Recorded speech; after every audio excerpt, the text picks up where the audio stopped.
And I'll re okay. Um, and I'll then, yeah, just do you want to get started and just kind of go through the questions? yeah, hold on one second. I'm just gonna rename myself.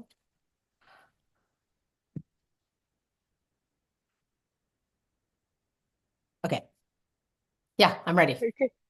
All right, great. Thank you so much for meeting with Also, us. like how much time should we take? Because I have to do a presentation in Guatemala in the virtual space in about an hour and a half, just so you know. Oh, yeah, that's where, yeah, we should have talked about that before, but maybe if it's like 45 minutes, would that work with you? Yeah, that's fine. And that'll also help me calibrate my answers. Because Okay. just the first question, like I could take the whole 45 minutes, but I won't. Okay. So it's good to know. That sounds great. And And we're then always, and then if later on like you want have to have a follow-up on a specific question or a clarification, you know how to reach me. oh, that's perfect. Yeah, I really appreciate you sharing your time with us. It's Sure. such a pleasure to meet with you. Yeah, so I guess we could get started with the first question, which was I know you said you graduated from UMass in 1976. So what was your experience with political organizing like during your time at UMass? Well, I didn't go to university until I was 21. I was a high school dropout when I was 15. So in those ensuing years, I worked and saved money to go to college. And of course, UMass was really inexpensive then. It was like $600 a semester to go to college. And we got to take classes at all the five colleges. The five college cooperative had just started the year. I think it just started the year, or maybe the year before that I went there. So I started in 1973, and I did my undergraduate in 3 years.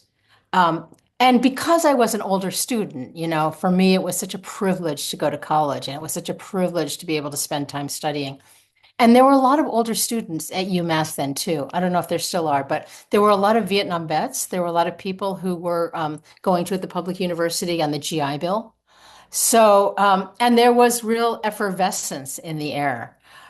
A lot of the political organizing, though, in 1973 was around the southern cone of South America, more around the coup d'etat in Chile and the overthrow of Allende, the coming of Perón as president of Argentina, and then later the dictatorship in Argentina, and also in Peru. So I would say that my activities in terms of political organizing was around solidarity with Chile and still the anti-Vietnam War movement, and also offering solidarity and allyship to local struggles like strike of paper mill workers in Holyoke.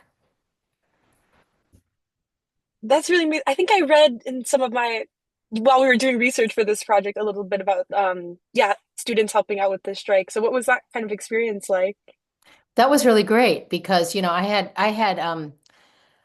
so in my interview, I had wanted to be a photojournalist, and I had worked for the Holyoke Transcript Telegram when the Puerto Rican migration was moving up the Connecticut River Valley. But nobody on the newspaper spoke Spanish. Hard to believe, right? But in the early 1970s, nobody spoke Spanish. So I was like, I'm going to go to Latin America and learn Spanish, and then at least somebody will speak Spanish. And I went to Mexico to learn Spanish, and I stayed 2 years there, and I started to work as a photojournalist freelance, but for newspapers in Mexico. So, so when I came back and went to the university, I had just come from being in Chile, and I had just left there about a week before the coup. And so I was like totally filled with the kind of ideas around solidarity with workers and um, what it actually takes to unite and to win a struggle, especially a union struggle. Wow, that's incredible. And so I guess that kind of moves to the next question. You had said you were initially working on films in Nicaragua and El Salvador. So what prompted your decision to work on those films and or maybe change from being a photojournalist to more documentarian style work?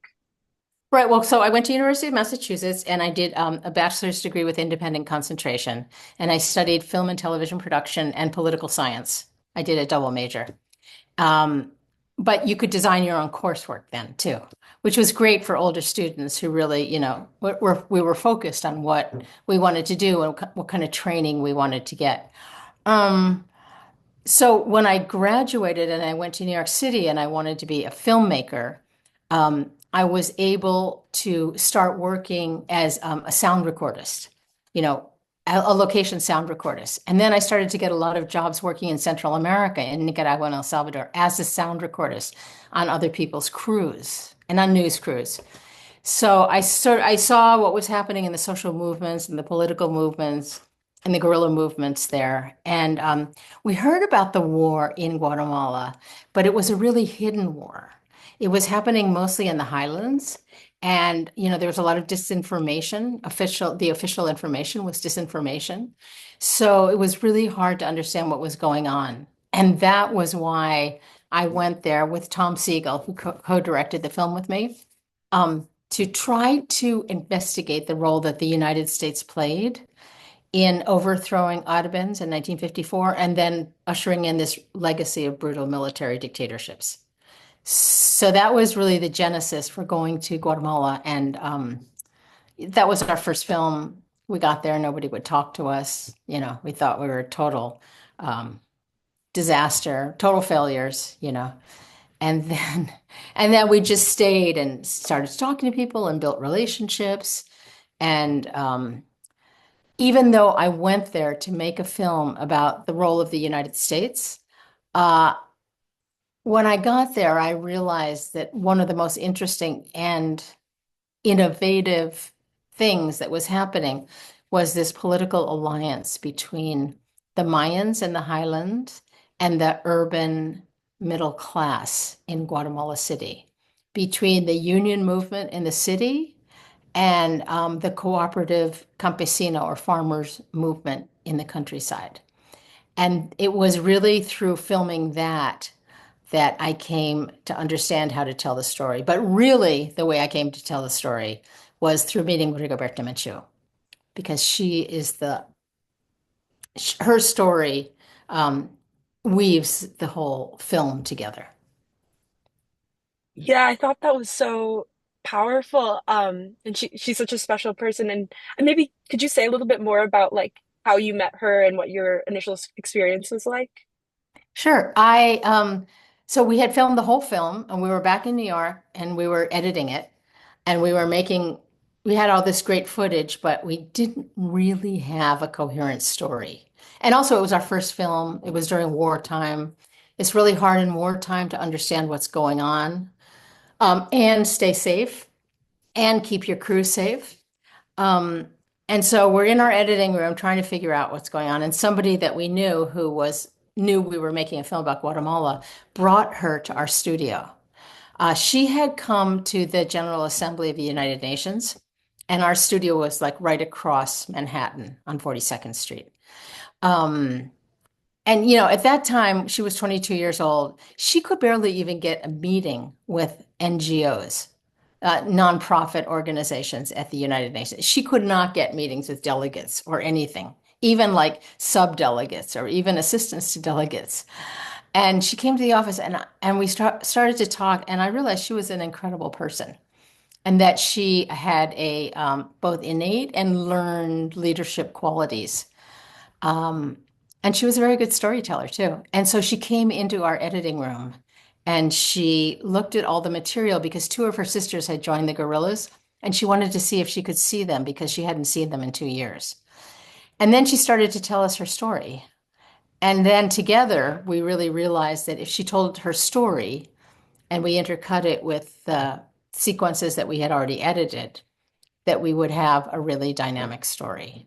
So actually, I've really learned about film collaboration, deep film collaboration, from Rigoberta Menchú, and I've tried to carry those lessons with me for the rest of my filmmaking life.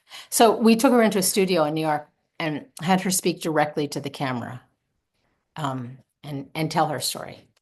And in 1982, people didn't talk directly to the camera in documentaries. Documentaries was really influenced by like so-called objective journalism, white men telling the story and the voice of God. And you would always be talking to them, not directly to the audience. But we thought she was such a powerful speaker and storyteller that she should speak directly to people. Yeah, that's such a great decision. Because it really comes through when you're watching the film. Like I really felt connected to her and her story. I guess one of the other questions would be, what do you believe is sort of the importance of centering a key individual narrative within a documentary? And I guess you kind of answered that with how like it was difficult to kind of piece together the sort of footage initially. But do you think there's any yeah, sort of uh like benefits to focusing on an individual narrative throughout like a documentary. I think Yeah, I every guess that's story is different, you know? Every story is different. And in fact, most of the documentaries that I've made, there's an ensemble of people because I don't think history is made by one person, you know? And this concept of granito de arena, that everybody has a tiny grain of sand to contribute to positive social change is, you know, I think inherent in the work that we do. But this was a singular case. You know, and she had been sent out of Guatemala. I mean, she was living in exile, but she had been sent out by political organizations, the CUC, the Committee for Peasant Unity, to tell the world what was happening in Guatemala. They didn't know, and they didn't know the level of violence that was being perpetrated, and they didn't know the involvement of the United States. And so, in this case, I think that was the right decision. In the other cases, like Granito, How to Nail a Dictator, it really is lots of different people, all contributing to building the genocide case, and lots of different people all telling the story, you know, telling parts of the story. Uh,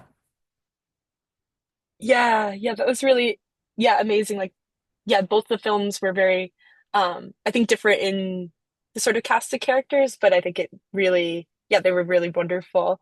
And so I guess maybe one question I have is what do you see as the relationship between art making, in particular documentary or filmmaking, and political organizing? Because art can help raise people's consciousness about political issues, but how effective or what do you believe the role is for art in challenging empire?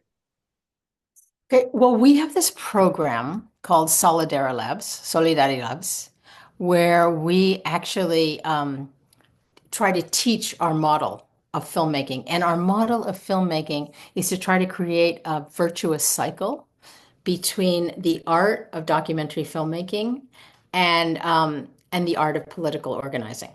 So we hold these labs, which are week-long labs, in different parts of Latin America, where we bring together social justice filmmakers. Like we don't teach them to make films; they're already filmmakers, along with leaders of social movements. Because what we found over the years is that um, leaders of social movements, they don't know like where to find or how to work with filmmakers. And and filmmakers can often be extractivist filmmakers, and they don't know how to work with social movements and include them in the filmmaking and include them in the editing and include them in the taking of the film out into the world. So what if you created this virtuous cycle where the filmmakers, where the social movements could understand how to work with filmmakers, give them their artistic independence, but also build a relationship of trust. And the filmmakers could learn to work with and respect social movements and involve them and integrate them into every aspect of the art making process. So, like, that is not how like our society is run. We're supposed to be, you know, competitive with one another and, you know, get over on one another. And I get more grants than you get, and I get an Academy Award, and you get this and you get that. Our mantra is more is I would say more community and less competition. Um, and I believe those really, really strongly, like as a filmmaker, I believe really strongly in the power of cinema. You know, the combining the beauty and the pathos and situations of human rights violations with um, people's persistence of hope. because I think one of the reasons that When the Mountains Tremble has endured is because it communicates this sense of hope that people that it is possible and we can do this and we're gonna do that. And I just came back from, I think I might have told you in the email, I just came back from the 40th anniversary tour of When the Mountains Tremble in Guatemala with Rigoberta. And I was really surprised because the people that came out were really young people, like high school and college students. And it also shows, that there's still a big scar in Guatemala left from the genocide. But that feeling of hope um, is something that we try to employ in all our films. Like, even in the darkest moment, there's always people finding a way forward. Who are those people? And how can they be part of your film? How do you find them? And I mean, you find them by, talking to people and researching, but you find them and then you ask them to be part of your film. And that's really how we do it. That's so beautiful. I love, yeah, that idea of hope being something that's really enduring and intergenerational, and that, yeah, this art can preserve those feelings of hope across generations. I think that's so beautiful. Um, I guess one of my other questions is, do you have advice for historians or documentarians interested in conducting interviews with these leaders of social movements? And so, how can uh, people who are interviewing build relationships of trust between themselves and the people whose narratives they are documenting? I think you answered that a little bit, but maybe you could say a little bit more. Yeah, I think that time is the main thing. Not everybody operates on the global north timeline. So spending like physical time with people and not just always wanting things from people, or people perceive it sometimes that you want things from them, but also giving things. When we before cell phones, we used to, when we would go on scouts, I would always like talk to people, meet people, no camera. Just I would even write notes, even though I could have brought my computer, but it's just the digital versus the analog sometimes can be a little intimidating. And I would take pictures. I would ask people if they wanted pictures taken, and then the next time I came back, I would bring them prints of the pictures. So, what is it you can bring or bring back? What is it that you can contribute? And often um, people really do want to talk about themselves and their situation. I think we also have to be really realistic that we're not saviors. We can't, or that we will do what we can to disseminate the information that they're giving us, but it may or may not make a difference. We can't promise things that we can't be sure to deliver. And so I think that's really a big thing. But I think it's also, my other advice would be stay connected to the people and places where you've done research, where you've written, where you've filmed.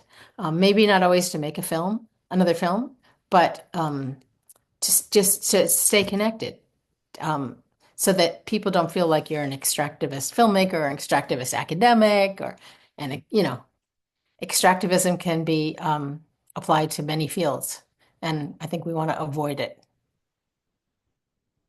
Yeah, I think that's very good. Like this idea of being very collaborative in the projects and giving people agency when they speak and they share such important stories.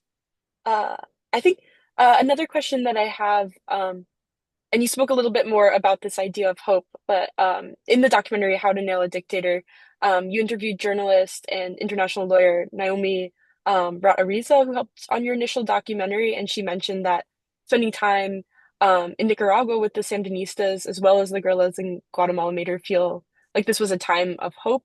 And when you interviewed Rigoberta Menchú, she said that these were magical times.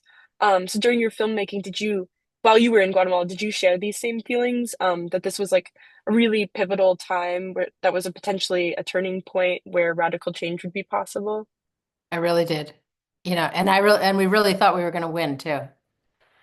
Um, if you look at Guatemalan history, all of the moments where the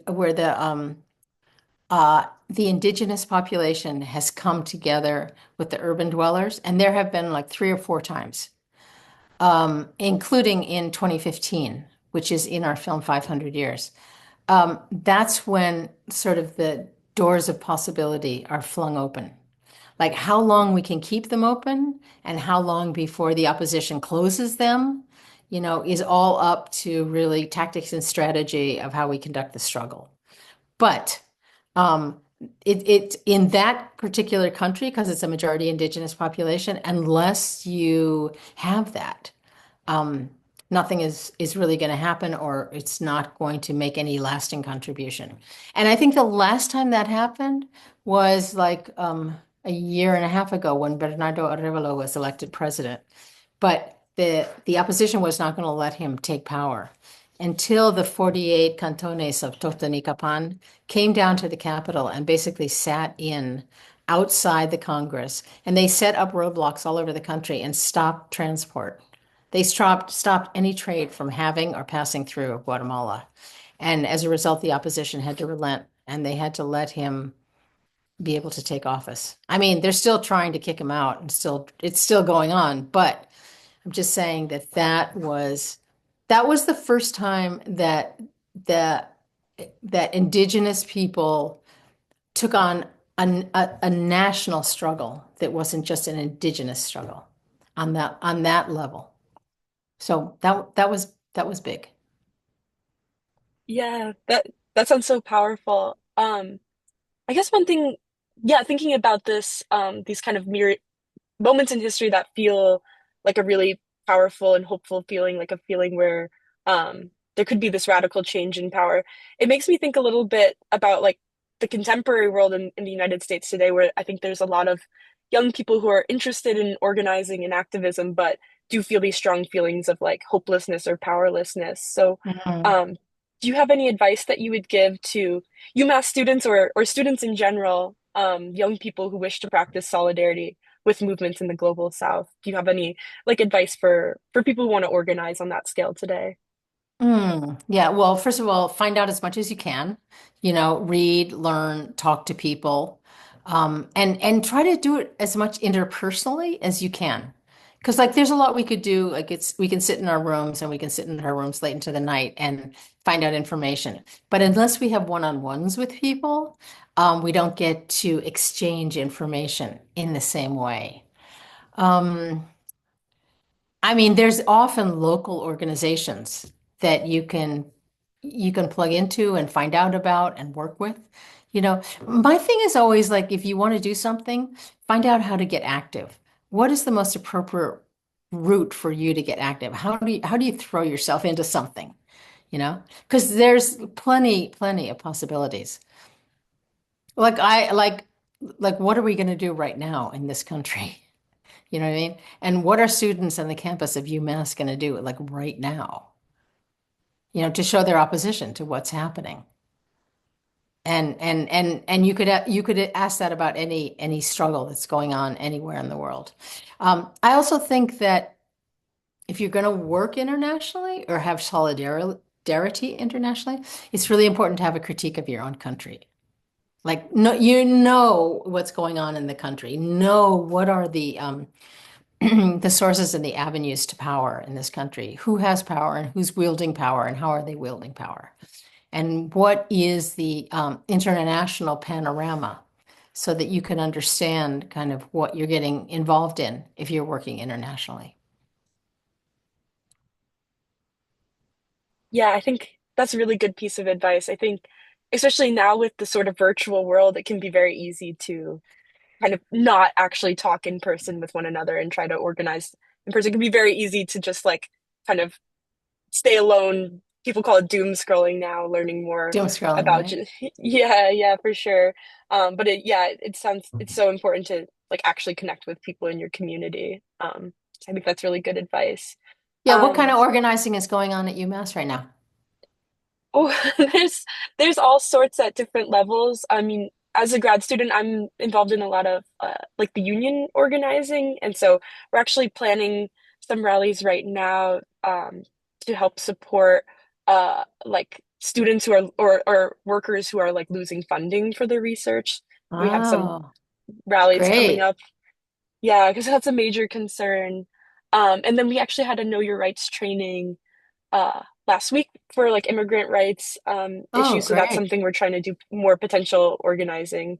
Diana, do you know a little bit more about what maybe some of the oh, also around Palestine organizing, we're planning a tribunal because basically putting the UMass administration on trial for the violence that they committed against the students last year, and also um, their larger ties to the genocide in Gaza. But Diana, I don't know if you want to say anything more. Yeah, sure. So there's a faculty and staff for justice in Palestine, and in those spaces discussing how can we really leverage our power as university workers, which requires, an ideological battle within our union for people to see that the fight for bread and butter issues has to be tied to a broader working class struggle. And I think that if you're really going to win, whether it's resisting the federal tax against higher education, against radical history education, and also to stop the university's funding of genocide and war and militarism, Wow. it's going to take organizing as workers. And I could say more, but I think that's where Oh, the amazing. discussions are. Like, how do we do that? Um, yeah, and then there for undergrads, there's Students for Justice in Palestine. There's UMass dissenters, which they're trying to kick war profiteers off of campus, and that was really probably Madison told you, but the spirit of this project is that students are really interested in learning about the history of UMass student activism so that they can apply lessons in the present day Mhm. struggle. So the students have we made this incredible exhibit, including your testimony and other oral histories. And we're going to do a series of educational workshops with leaders in the various student organizations and the faculty and staff organizations so that we can have a discussion about, what are the kinds of tactics and strategies that could be effective for this current moment. So that's kind of the Great. idea of history education, but in the service of political Oh, education. that's great. That's really Mhm. great. Thank Yeah, you. they've done a really beautiful job. Yeah, well, I've looked at the PDFs, Mhm. but I want to see the exhibit. Yeah, there's more good stuff coming. We'll share it with you. Yeah, for sure. Thank you. I really hope that you could be able to see the exhibit in person. That would be Yeah, amazing. me They're really too. going to be beautiful when they're all finished. Great. Um, but yeah, I guess maybe in that line, what are some of the lessons that you hope students or young people who watch your documentaries, whether they're filmmakers, organizers, or like researchers, what do you hope are the main lessons they take away from your documentaries? Hmm. I think we've talked about them like that it's important to expose human rights violations, but not just denouncing them. It's also important to find who is working to find that way forward. I would say that's a big one. Um, how can I get really good at my art, at practicing my art, so I can be the most powerful filmmaker and understand the relationship between art, cinema, and politics? Um, how can I work with people collaboratively and not have them feel like or be in or not make them feel like I'm in a position of being more powerful and them feeling like they're in a less powerful position. How can we work together with the subjects in our films to take the film out into the world? Not just have them represent the film, but actually have them shape the distribution policy and the impact campaign that will take the films out into the world. I think those are all things that I learned over. Oh, and I guess this is probably the big one that would have resonance with your exhibit is that it really takes a lifelong commitment to make change. that it can't be something that you do when you're a student or you do when you're young, and then, you get conservative and have a family and make money. That's not how change is made. Change is made, tiny grain by tiny grain and with a lifelong commitment. And I think that's the message of Granito, How to Nail a Dictator. And I think it's also one of the reasons that students really like that film, because it shows lots of different paths to becoming a human rights defender. No matter what your profession is, no matter what you choose to do with your life, you can be a human rights defender. And there's lots of examples in that film of people who have made that their purpose in life and have joined forces to gather the evidence necessary to try somebody for genocide. And this little country in Central America had the first trial for genocide against a person who was accused of that crime against indigenous people anywhere in the Americas. And we know there have been a lot of genocides. So it was really a super powerful thing. And, they never gave up on the search for justice. And so I would say that would be another one. Like never give up. Never give up on the search for justice. Never give up on the search for um, ending impunity against human rights violations. Yeah, I think that's such a beautiful lesson because that I think will resonate with a lot of young people because I know in my own experience when you're sort of young and you're first realizing just how terrible the US empire is and these huge injustices, they feel so big and you just want to like you're just so angry in the moment and you want to do as much as possible, but you have to build this sort of like sustainable lifetime of like relationships and skills that you can yeah, best apply to yourself that it's a lifetime thing, that it's not something that's just you're not going to make this like huge radical change at this like one moment in your life that it's a huge process. I think that's really beautiful. Um And I would also say channel that anger into art if you can, yeah, if you're an artist, or channel that anger into law, or, channel that anger into whatever your purpose is. But that anger, respect it. It's a powerful force, but channel it. yeah, that's such a beautiful lesson. Um I guess one of the other questions that I have is when you were filming Benito, How to Nail a Dictator, you were able to contact some individuals that you had interviewed earlier for When the Mountains Tremble. So what was the process of like reaching out and kind of finding people again, or had you sort of sustained those relationships or been in contact with folks over time? Or yeah, what was the process like of contacting and connecting with people again? Okay, well, I guess the main person from back in the day that I hadn't been in contact was Naomi Arriaza. So, I mean, I was in contact with her maybe up through 1985. She had left Guatemala, and so she was, also I knew her by a pseudonym, so I didn't know her actual name. And so when it came to trying to find her, I hadn't seen her in 20 years. And then we reconnected. And you know what she told me? She told me, like, she's like, Pam, I'm so done with Guatemala. I just can't. I'm just like, I can't anymore. And I was like, really? But, and a couple years later, she contacted me and said, now I have to get back involved in Guatemala because what happened with Naomi is that she, well, if you've seen the film, she became, a lawyer, a human rights lawyer, but she also was writing this book called The Pinochet Effect. And this was this concept in international law, like when they tried to arrest Pinochet in London, it emboldened the Chilean justices and jurists to extradite him and try him in Chile, which is always better because you're closer to the place where the crimes were committed, right? So she was writing a book about that, and Guatemala was part of that. So she had to sort of jump in with both feet, and then she was, of course, really glad that she did. Um, but she was kind of reluctant to be in Granito at first, but then she agreed. she's a great person and she has an amazing mind and she's a really good writer too. And even the books that she writes about international justice, they're really written for the layperson. They're really like high drama books because I think that's how she sees and communicates the justice initiatives that she thinks are important or the international justice breakthroughs that she thinks are important.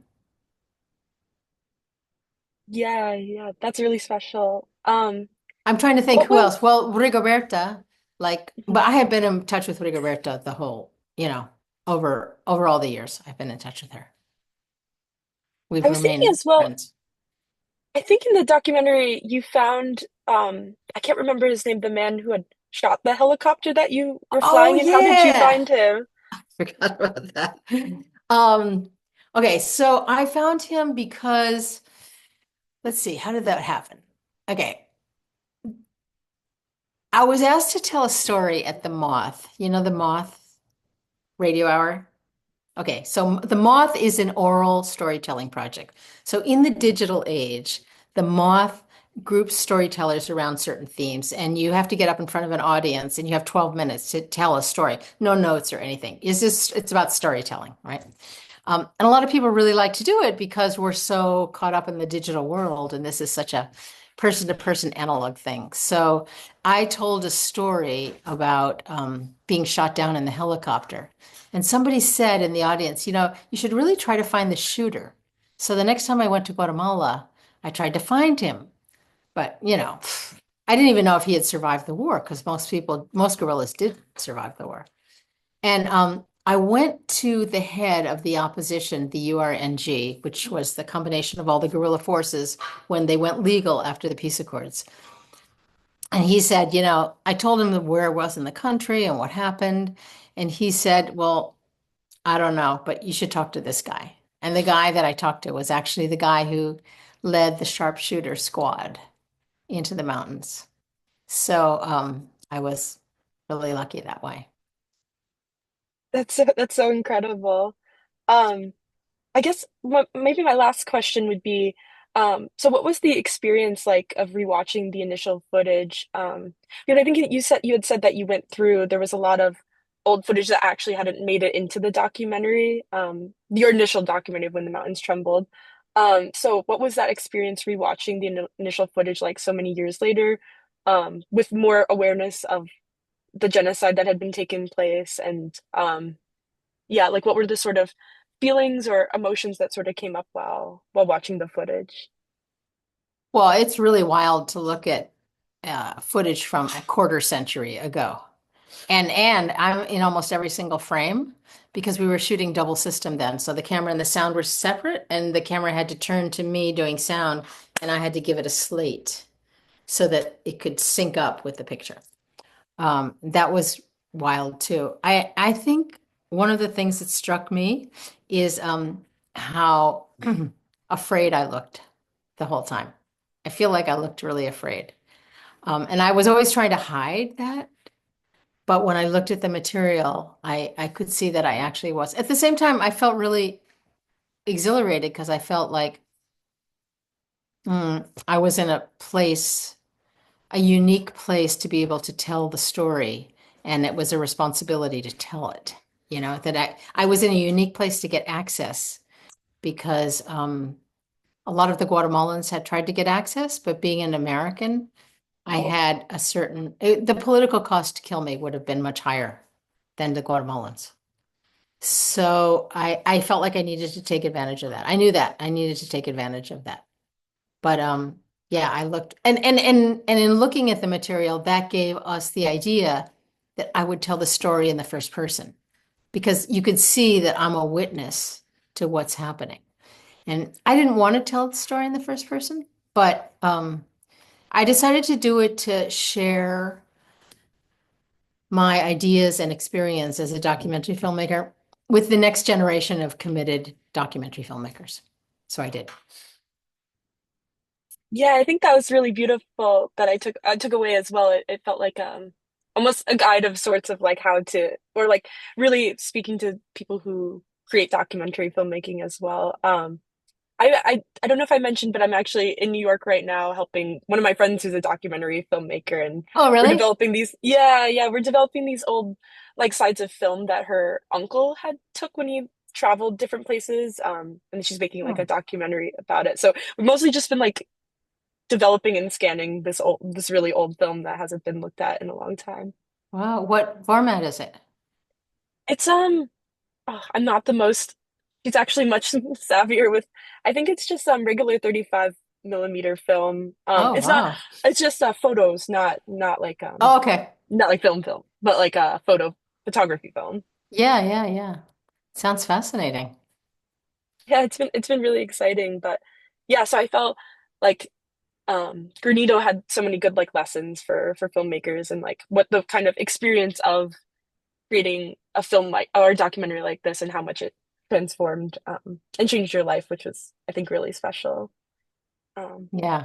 Was. It's also really hard to tell the story in the first person because it's hard to tell the truth. I mean, I know that sounds funny to say, but like how we think about our own personal history and how we're kind of the hero of our own story and how we gloss over things that, might have been a little bit rough around the edges. I had to get other people that knew me from back in the day, like the co-director Tom Siegel, and he was like, yeah, we really believed that they were going to win, because 25 years later, I wasn't saying that initially in the narration. But he reminded me, like, yeah, this was our truth back then. And, you really need to be true to the truth. But our memories gloss things over a lot. So, anyway, telling a story in the first person is really hard. And then, of course, you're also, it's really different when you make a film and you're attacked or critiqued for the film. But when you make a film and you tell the story in the first person, they're attacking you personally. And that is very difficult. I'll probably never make another film in the first person. But there's a lot of films to be made, and there's a lot of great people whose stories can be told. So I'm not worried. well, that's awesome. I guess maybe yeah, this could be a final question, but I know you had just worked on Borderlands, but do you have any upcoming projects that you're working on that you're excited about that you could speak to, or any kind of films that you'd like to make? Well, for every film we make, we develop a multi-year outreach and impact campaign. So we don't make that many films actually, but we try to work the films really hard. And we always ask ourselves while we're making the film, like, what do we want the film to do? And then a lot of times when we take the film out into the world, the audiences we show it to teach us a lot about what they want the film to do. So we're actually in the middle, we're just in year one of our outreach and impact campaign. And so we're not starting another film right away, probably not for another year. Um, yeah. So we're developing a lot of ideas, but right now we're just focusing and to tell you the truth, of all the films we've made, well, maybe When the Mountains Tremble, but this film is really meeting the moment because it's urgent. People really want it. It's tense out there. Um, and we really feel a commitment to take it out there. We have I'll send you the link. We have a really comprehensive study guide that was written by one of the protagonists in the film, Giovanni Botz. And we're just trying to make the film as useful as possible to bring people together so that we can be more united in our response to um, protecting undocumented people that we may know, making sure everybody's networked, that they know where to reach us, we know where to reach them, and that that is true all over the country, and that there can be real opposition raised to immigration policy. So that's where we are. We just got invited to Springfield, Ohio. Remember, that's where JD Vance said that people were eating the pets. So they just invited us to come and in their cinema there to show the film in like 2 weeks. So, and that's coming in from all over the country. So we want to really focus on that for right now. Wow, that sounds amazing. I'm really excited to see the film. I couldn't see it because I got stuck in the ice, but at the time when it was all snowy. But yeah, I'm really excited to see the film. And you said on March 31st, there's going to be a virtual event. Yeah, I just put in the chat Oh, all awesome. the information about that. And let me just put in the chat, since we're all here together, um, the study guide to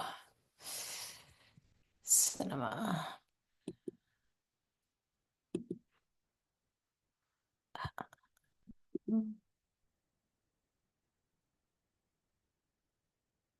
Second.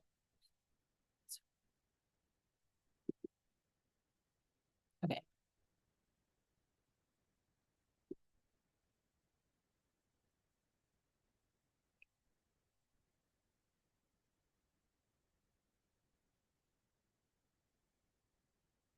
Yeah, and there's the study guide. That's amazing. Thank you so much. Um, I don't know. I know we said we keep it to around 45 minutes. I don't know. Deanna, do you have any questions that you want to ask? No, everything is very thorough. Thank you. This has been such a gift. Thank you. Thank you. I hope to meet you both in person. Yeah, we'll stay in touch. I'm sure the other students would love to meet you. And one of Madison's classmates is also interested in film and has worked with the Abuelas de la Plaza de Mayo and has made a little documentary on her phone. And yeah, That's we'll be great. excited to meet you. Great. And what does your work entail as a historian, Diana? Yeah, so I'm coming out with a book about revolutionary women's organizing in El Salvador, Campesina women, and before 1980, their participation in the teachers movement and in the Campesino movement, and then women's experiences in the guerrilla territories, and essentially how women were bridging socialism and women's liberation. And so I've been working with two organizations for the past like 12 years now, the Museo de la Palabra y la Imagen, which is a museum based in San Salvador, and also the Comité de Memoria Histórica Sobreviviente, which is in Chalatenango in the northwestern part of the country. And these are all women survivors and ex-combatientes and organizers. So it's all around like historical memory.